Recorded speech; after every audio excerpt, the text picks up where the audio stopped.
Hi to everyone and welcome back to my YouTube channel. And for today's vlog, magluluto po tayo ng napakasimpleng ulam. So I hope samahan niyo po ako guys sa aking pagluluto. So ito po yung mga sangkap na ating gagamitin. Napakasimple lamang din po. Gagamit po tayo dito ng tatlong malilit na piraso ng patatas.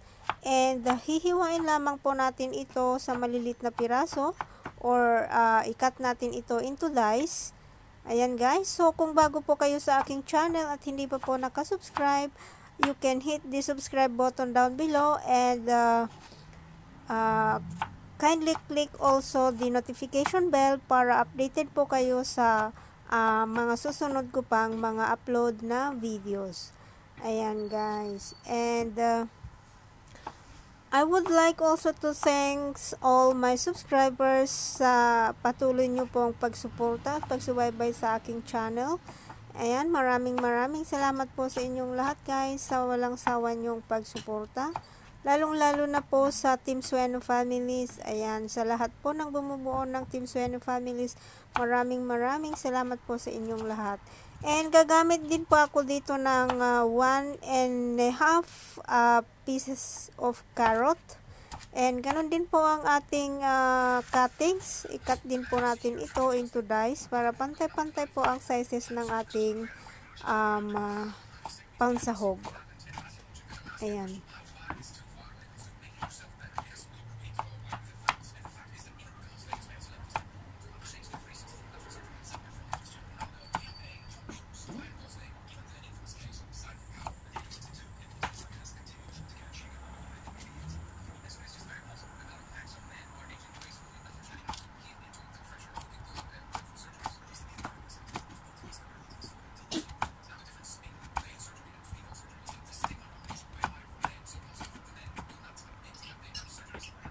And gagamit din po pala ako dito ng half red bell pepper.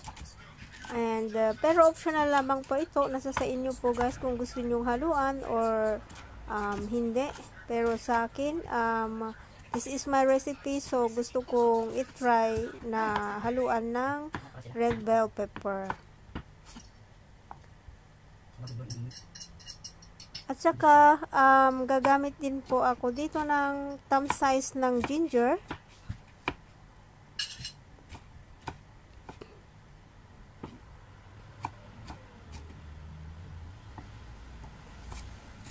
And yung complete recipe po pala, ilalagay ko po sa description box below. So, paki-check guys. And sa mga kaparehas ko po na hindi masyadong magluto, ayan, simple lamang pong recipe ito. So, lahat po pwedeng makapag-try magluto nito. And ayan, gagamitin pa po pala tayo ng ilang piraso ng bawang. Ayan, so ito po yung mga sangkap na ating gagamitin. Ilang piraso lamang po ng recipe ito. Ayan. And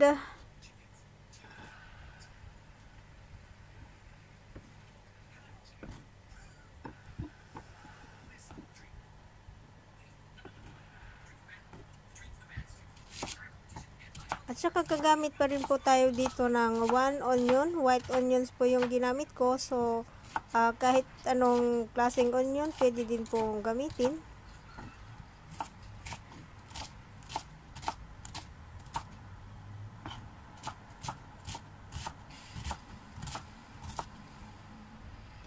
Ayan, so pagkatapos po nating hiwain lahat ang ating mga ingredients, ayan, umpisan na natin ang ating pagluluto.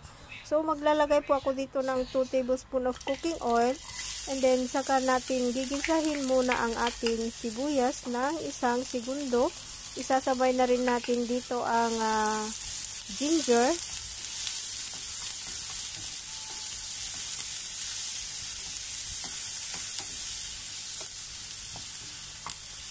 Ayan, so, ngayon, ilalagay na natin ang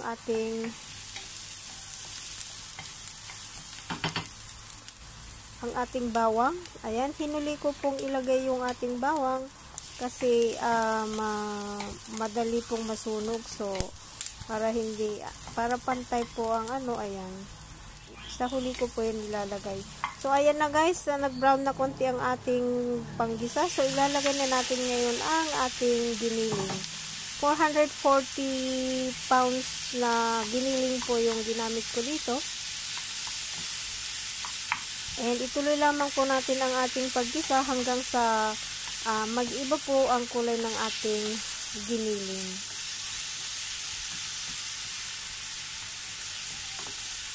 So once again, ito po yung recipe ko, my own version of cooking pork giniling. And alam ko po na sa ating is may kanya-kanya po tayong style ng pagluluto. So ayan.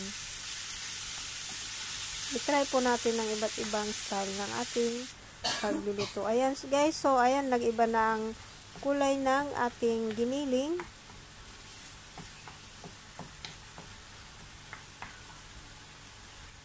So ngayon maglalagay ako dito ng 1 tablespoon of light sauce and 1 tablespoon of oyster sauce.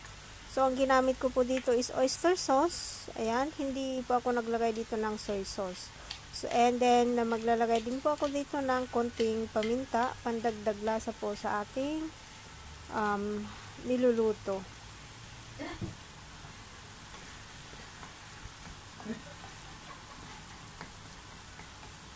And then maglalagay din po ako dito ng 1 piece of Knorr cubes.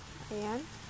Pwede rin po kayong gumamit dito ng beef cubes, chicken cubes, or pork cubes, or vegetable cubes. Ayan, pwede din po. Saka po natin ito haluin para mag-mix po lahat ang ating mga ingredients. And ngayon ilalagay ko po ang ating patatas, kasabay ang ating carrots. Saka po natin ito haluin muli para mag-combine po lahat.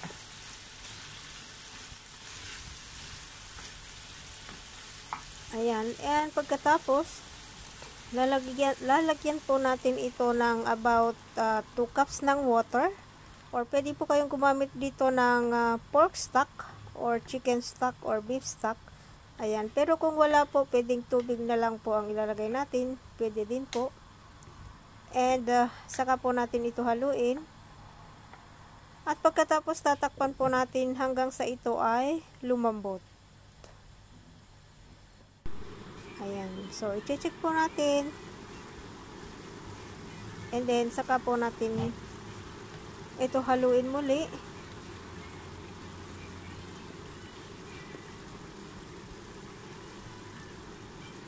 And kagamit din po pala ako dito ng green peas. Ayan. And isasabay na rin natin ang ating red bell pepper. Saka po natin ito ituloy ang ating pagluto for another 5 minutes para maluto po yung ating kalalagay na green peas at saka red bell pepper. Pero bago po yan, maglalagay po ako dito ng 1 tablespoon of cornstarch na dinisolve ko po sa tubig. Ayan. And then, i-continue lang po natin ang ating pagluto.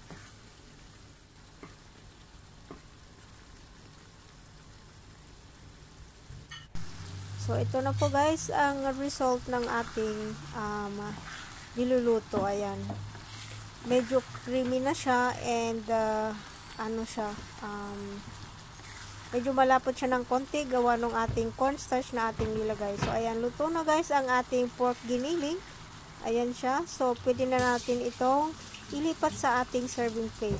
Ayan guys, so kung nagustuhan niyo po ang aking video, pwede kindly give me a thumbs up, and also kindly share our vlogs for today. Ayan, thank you so much guys sa panonood, and I hope to see you guys on my next vlogs. Thank you, bye bye.